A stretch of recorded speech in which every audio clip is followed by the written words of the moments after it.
jotain. Jumalan kautta. Vittu sä olet kyllä tyhmä. Hei, nyt on sun vuoro. Mä menen laskemaan noin. No niin, onks nyt mun vuoro? Nyt on sun vuoro. Retro tyhmä. Mä oon tottunut heittää aina alakautta. No niin. Jumala. Vittu sä olet kyllä retro tyhmä. Paljon mun tulosta on? No, tässä on semmonen ongelma, että mä en löytänyt kuin 4 tikkaa. 4 tikkaa? Missä? Ei tässä ole mitään järkeä. Missä se on se 5? Mä tiedän. Sulla on tikka korvassa. Missä? Retro, luulet sä olevas joku palokärki? Eikö mä olen yökerhoyrittäjä?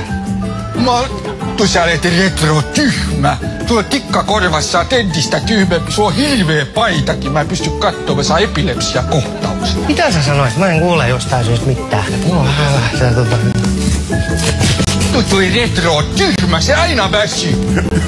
Se tulee joskus perässä sinne. Antaa sen olla. Mennään sitten. No niin,